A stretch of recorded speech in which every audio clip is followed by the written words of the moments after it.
Today on the Coaching Podcast, we have Jon Purpura in the house. Now, we are going to land the plane in this episode around some beautiful reframes. For example, we've got retirement becomes rewirement, and we've got boss becomes partnership.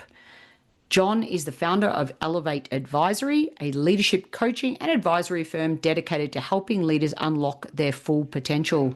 Following a 30-year career with United Airlines, Jon now works with executives and organizations to develop confident, impactful leaders who can create high-performing teams and cultures where people genuinely want to work. And you know, the one thing I hear from so many coaches is that they love coaching, but they hate the marketing. So that's why I'm excited to partner with Sam for this season on the Coaching Podcast, the AI tool that takes the hassle out of growing your coaching business so you can spend more time doing what you love, coaching. Honestly, it's like having a marketing team in your back pocket. Check it out at trysam.ai. Welcome to the Coaching Podcast, coaching for success in sport, business, and life. Your host is Emma Doyle, the energy and high performance under pressure coach who is a world leader in unleashing human potential. Each week, Emma interviews sports and business coaches from around the world, discovering the answers to what makes a great coach, providing valuable insights about the parallels and differences between coaching in sport and business, for coaches and leaders to drive continuous improvement and coach for success, whether it be in the boardroom, on a tennis court, or a sporting field. G'day everybody and welcome to another episode of the Coaching Podcast. Today I'm with Jon Purpura, who's in the house. He's a business coach, founder of Elevate Advisory and a leadership coaching firm unlocking a leader's full potential. So listen, Jon, I'm going to kick it off with a quote that you often say, I know, to your clients, and that is, the quality of our lives and leadership is determined by the quality of the questions we ask ourselves and others. So welcome to the show, and what does that quote mean to you? Thank you. First of all, really excited to be here. Appreciate the opportunity. I have found asking powerful questions becomes very liberating. From a self-awareness perspective, I think we learn a lot about asking the right questions, but also as a leader, right? That level of curiosity really opens up people's minds. You're able to connect a lot more effectively. It demonstrates that you actually have interest in someone when you're asking those right questions.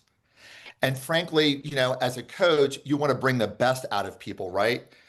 So often folks aren't really aware of what their true ability is. And by asking those questions, the abilities begin to rise. And those folks become the person that they actually want to be, whether they're a leader or not.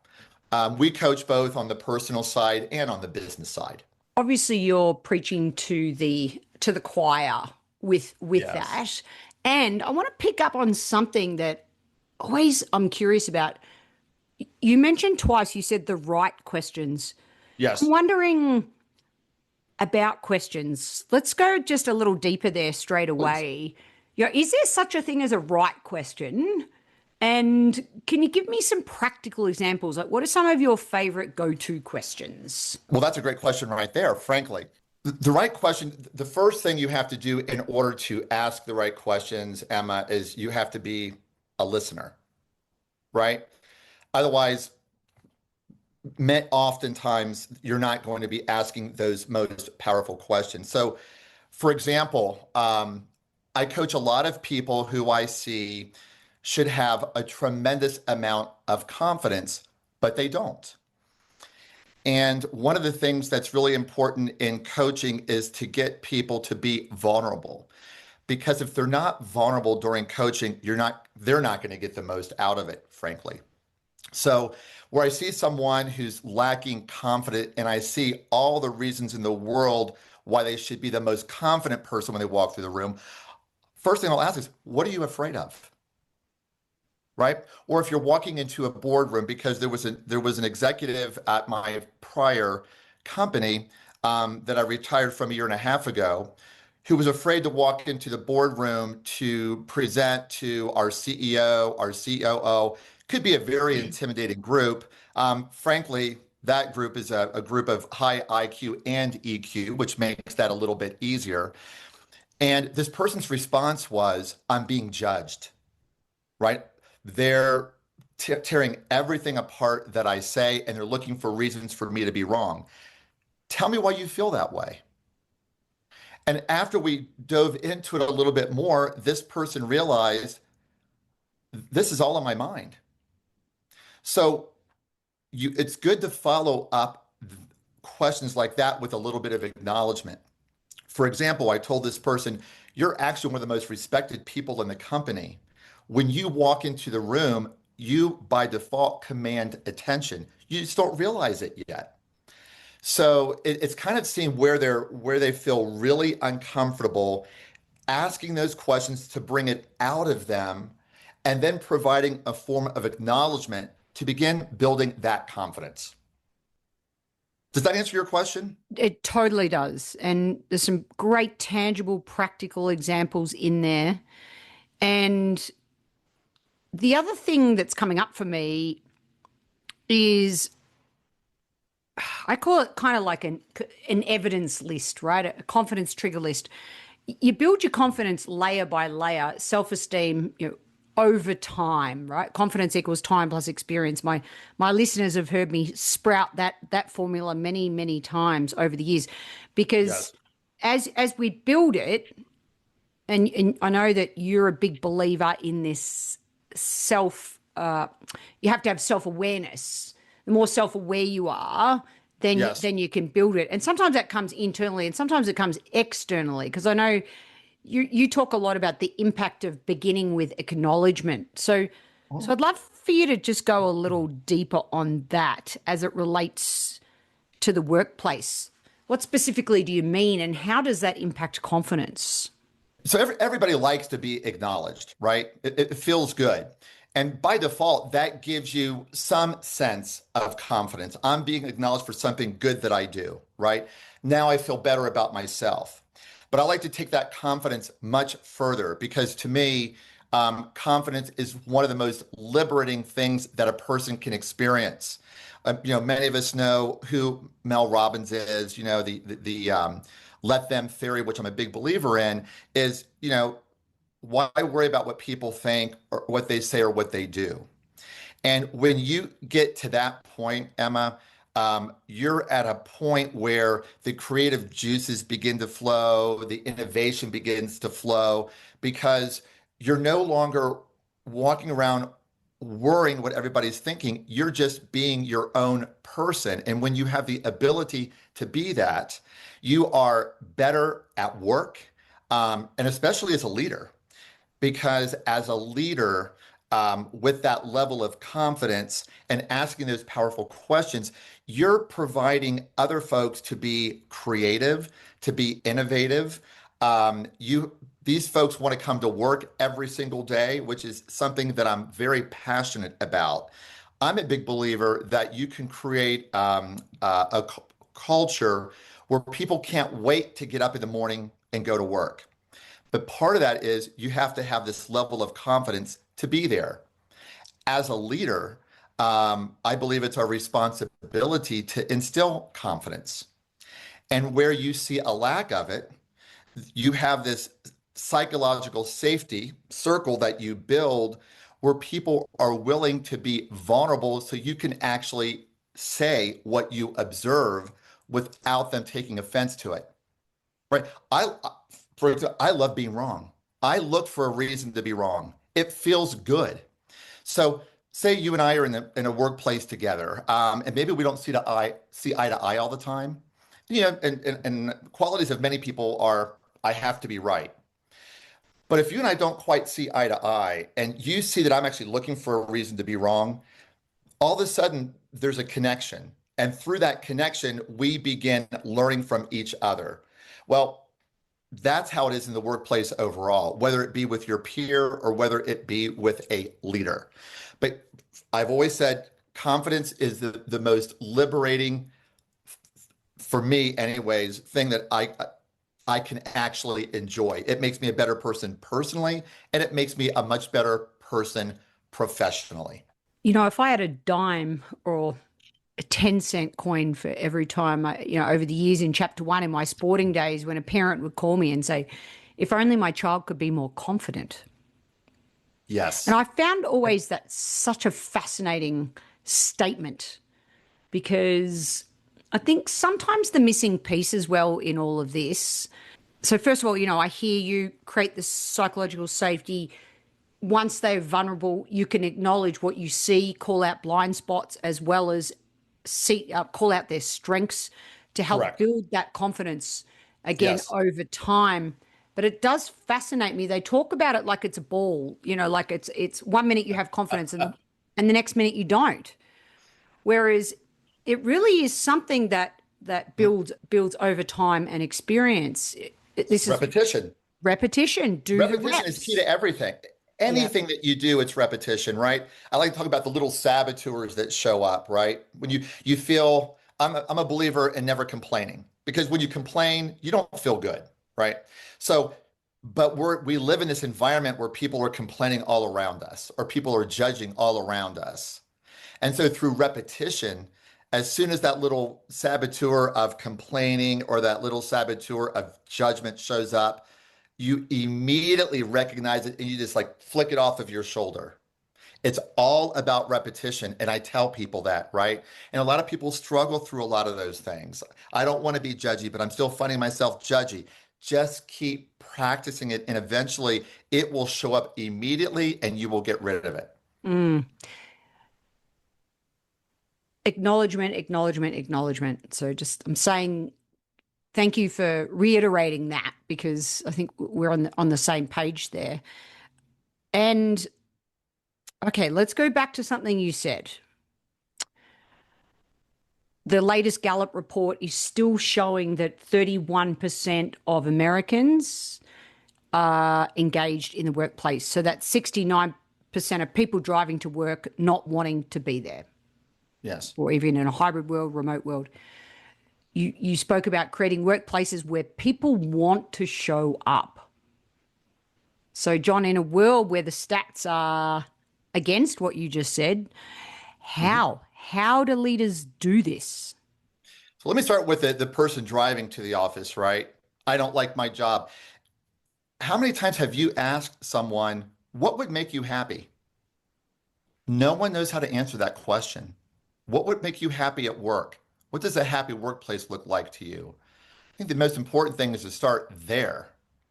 What is going to make employees happy? And I'm going to give you a great example. At my ex-employer, I was a big believer in bringing not only my team in, but a few other teams would come in. And it wasn't, the leaders didn't speak. It was all of the sales folks that spoke. What do you think's working? What's not working? What would make you happier? What would be more efficient? The obligation that the leaders had was to follow up. Now, I couldn't guarantee taking a suggestion to someone who had the ability to make that change actually make it, but I could guarantee that I would go and lobby for them. And if I couldn't get done what they wanted, I always had the why behind it. And this is why. That builds a lot of credibility, and people say, okay, I get it, right? But my leader went to bat for me. My leader wants me to be happier, and my leader is listening. And so from a leadership perspective, I think it's the same thing. So many of us as leaders are stretched. We actually want to spend more time with our employees, but we don't. And for me, my goal was always to spend 40% of my time with my team, right? So checking in, we ended up going at one point remote, Emma. There was a long time where we were all in the office and I absolutely loved it. Nevertheless, always have scheduled meetings with my folks. It's just to check in. What's going on? What do I need to know? What can I actually do for you? So by essentially being a leader of empathy, being a leader of high EQ, where you may walk into a workplace where it's not the best culturally, I think if you, between the leaders and the employees, both, if both are working in parallel, then things are going to have a much better outcome. And that's one of the things that's really important as well as a leader is you're working as partners. I never liked the word boss, right? Nobody's working for me. As a matter of fact, I kind of said, I'm working for you. And back to that point of acknowledgement, one of the things I loved, I would hire people that were smarter than me. No problem, right? I look at it as just like the presidency, right? The president has a cabinet and every person in the cabinet is an expert in something and they're much smarter than the president. I would always tell leaders, think about yourself that way. As you're hiring people, you're hiring your cabinet and all of them are smarter at something than you are. And then you create collaboration where each person on that team learns from each other. You see some of those teams where, and I think there are a lot of corporations out there that I will not name, but they encourage a form of competition between their peers. And a lot of these companies are very successful. But my question is, when you take a company like that, how much more successful could you be if you created a culture of collaboration versus a culture of competition? And I'm not judging, I'm just curious. Well, curiosity being the superpower of the modern leader. Absolutely, Exactly. 100% about it. So there's lots of cool things in there. Let's go back to the importance of telling the why. Why are you a coach? Great question. It started during COVID. I was doing it naturally beforehand without the education in coaching. And when COVID hit, what I noticed, Emma, is everyone's confidence went through the floor, just dropped. Everybody had to be on every call, whether it was relevant or not. And it saddened me. And so I said, you know what? How do you take advantage of this situation? We're in the middle of COVID.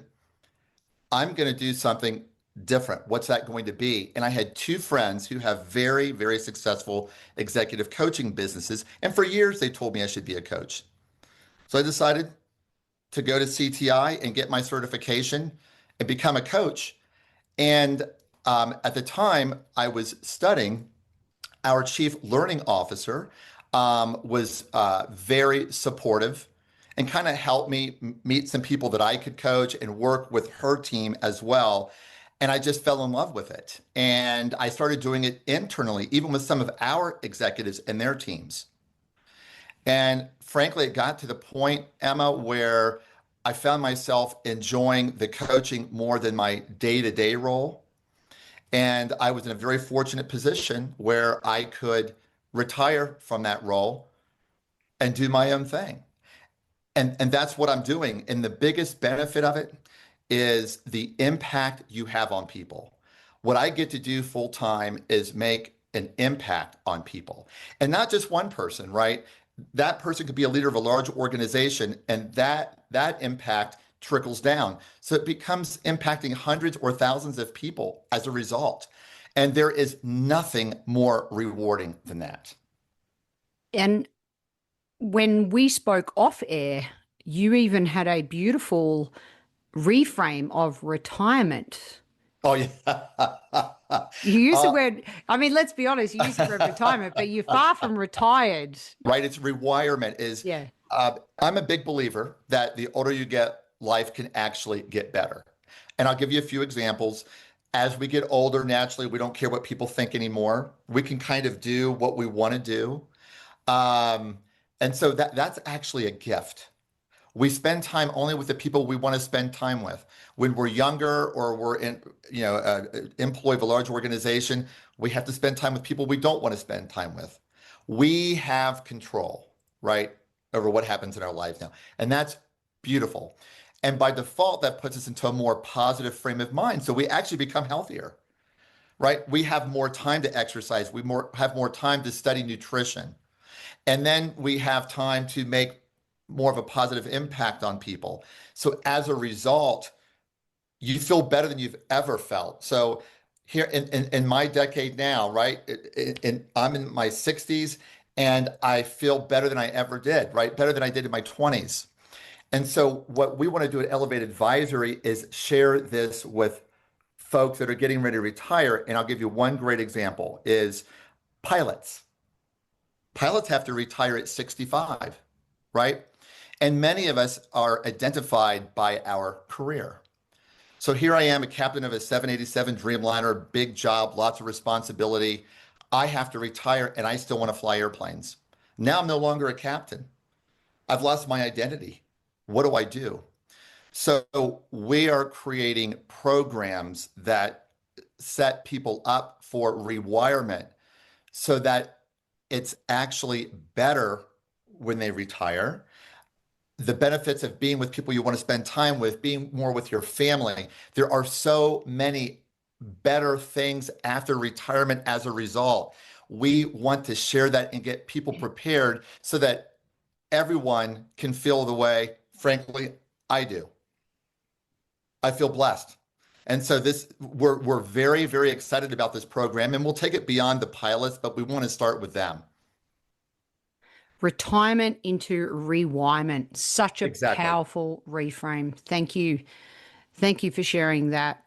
And identity, we're not defined by just our job title, and people don't follow people because of their title. They follow people because they want to, not because they have to. So with your 30-year career at United Airlines, so those of you who Yes. didn't know, there's a long time there at that company. What would you say, did you have a moment that taught you about this notion of a coaching leader being more important than the position itself? Did you have a Yes. moment? Yes. Could you I share that? did. I did. Yeah. So I was coaching one of our executives and his team. And it was right after an earnings call. So brought everybody into the room. And this leader, whom I love, was oblivious to what people thought about him. So little did this person know, every direct report that he had, folks were afraid to say, I don't know, right? Or I need help. And when I saw the impact that coaching had on the leader and all of his direct reports, it was almost overnight. I realized at that moment, this is what I need to be doing. And so from that point forward, I had begun putting a lot more energy into the coaching and took more interest in the coaching. The other thing, Emma, I will say is I was coaching some individuals as well. And every individual that I coached got a promotion. And I will tell you, a lot of it was them realizing that they should be confident when they walk through the room, right? It was amazing. So I realized I find it much more gratifying to have an impact on people's lives than to make money for a big corporation. By the way, and trust me, very thankful for United for 30 years. Loved every single day of it. Never even looked at it as work. But you get to a point where you think you can add more value doing something differently. Yep. Yep. And I guess what you're talking about there is executive presence in supporting people. It's not just about getting the raise or the promotion. It's about the process that you go through. Who are you becoming as a result of getting that promotion, right? So body language, eye contact. Yes, huge. Let's talk about rate of speech that one really fascinates me. That's not we get body language, eye contact comes up a lot, but rate of speech, and I even slowed down there on purpose. I hope everyone could really notice that. But how do you help your people with executive presence, specifically as it relates to that? I'd love to hear more. Beautiful. So rate of speech started for me when I was an air traffic controller, and I was speaking twice as fast as a controller should speak on the radio. So I had to slow my speech down drastically, and it was very uncomfortable. But that's where it all began. Now, did I start talking fast again when I left air traffic control? Yes. But what I found over time is when we're nervous, we speak faster. And when we speak faster, we start to lose control. And when you lose control, you lose credibility. So when you slow down, you have more control. It's great to pause for a moment before continuing. From an executive presence perspective, that really works well. People tend to listen more when you speak more slowly and you articulate. You have more control, and there's a level of confidence associated with that as well. So one is rate of speech. You mentioned eye contact. How many people do you know that cannot look at you in the eye when they're speaking to you? And how does that make you feel? What do you think? I think not trustworthy. Maybe I'm not so important, right? And many times we've spoken to people the entire time they're looking around. I called an executive out in the entertainment industry. This person's a talent agent. Met him the first time, wanted to network. It was important for networking because there was a period of time at United where I was in entertainment and media. And the whole time this guy's looking around, but had a lot of great things to say. The next thing you know, we happened to be in London together. We're on the same flight from London back to Los Angeles. We're standing in line to board the flight. This person starts talking to me again, looking all over the place. And I said, stop. From this point forward, I want you to look at me in the eyes when you're talking to me. Do not look anywhere else. And I said, you do this with everybody. I said, you have so much to offer. If you start looking at people in the eyes, your life is going to change overnight. Trust me. A week later, he calls and he says, I have looked at everybody in the eyes since we had that conversation at Heathrow Airport. And he said, my life's different. When you look at people in the eyes and when you're speaking to them, don't look anywhere else. I think President Clinton was very, very good at that. He had the ability of making the person he was speaking to the only person in the room. That is my objective every single day with every single person.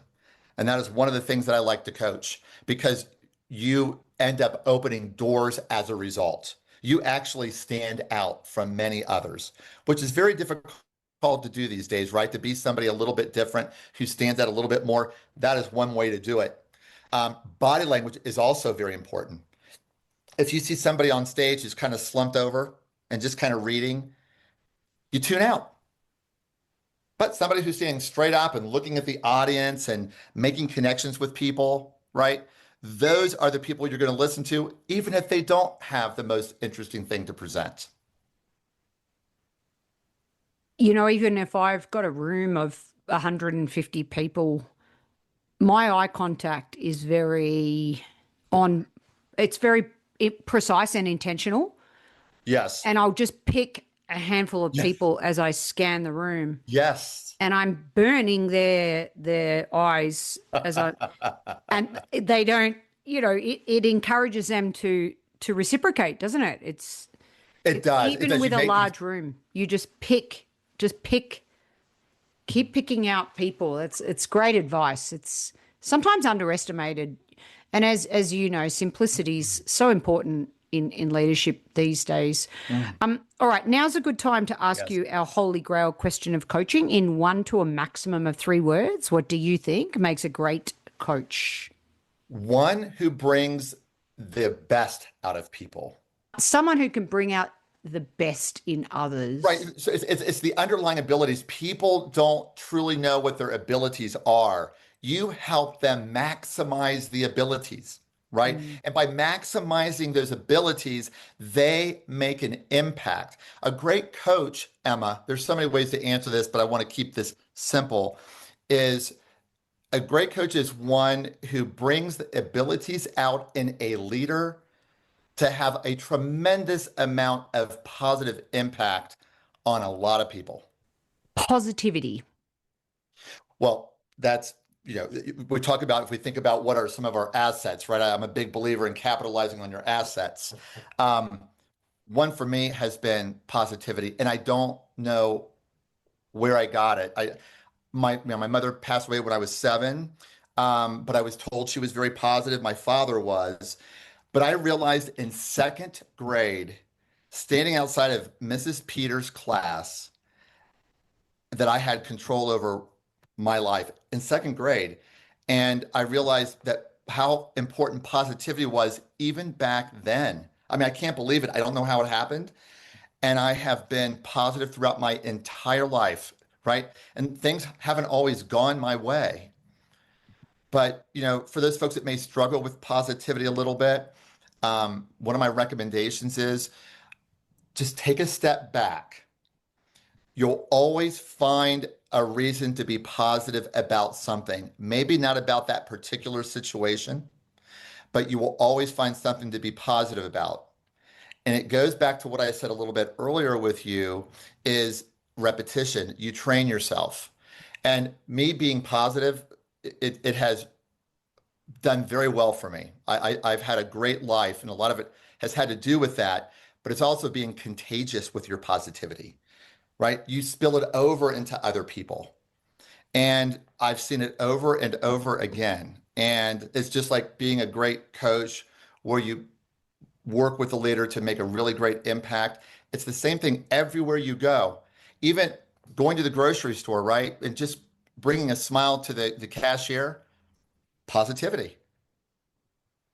I mean, that's the other thing. We talk about body language, smiling, huge, right? It's huge and it feels good and people smile back most of the time and they feel great with it. I always say when you leave your house, you're on stage. The second you walk out the door, just imagine the paparazzi everywhere, right? Well, just watching everything you do, the way you stand, the way you walk, your facial expressions, the way you speak. And people notice all of this, and that can be contagious as well. So from a positivity perspective, I think it's my duty to be contagious. Absolutely, it is. Absolutely. And positivity breeds positivity, and where your energy Yes. goes, your attention flows.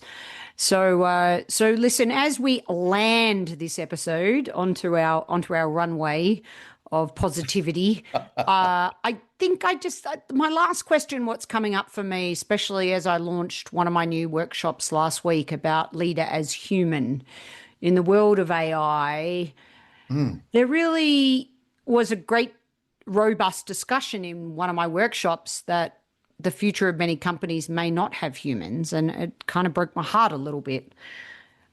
Where do you see Mm. HI, human intelligence, human impact, human intuition living alongside AI? And do you think that that will be the way of the future?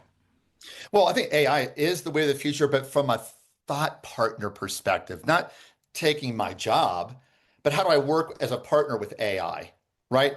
You still need this human interaction, right? We will still be needed, but we as humans can be much more efficient or look at things from a different perspective if we use AI the right way.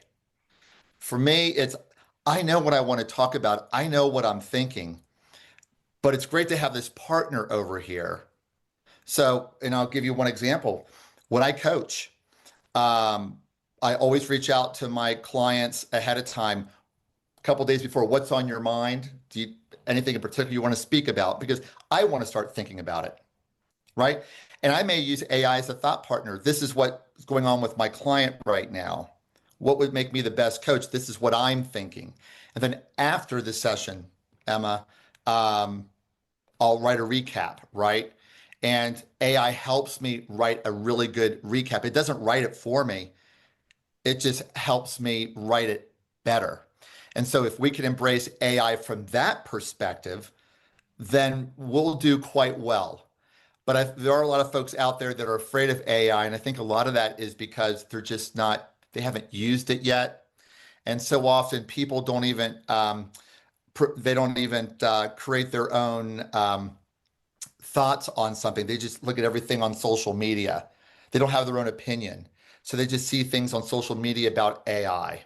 So just take a step back and embrace change. That's the other thing, right? People are so afraid to embrace change, but we have no choice.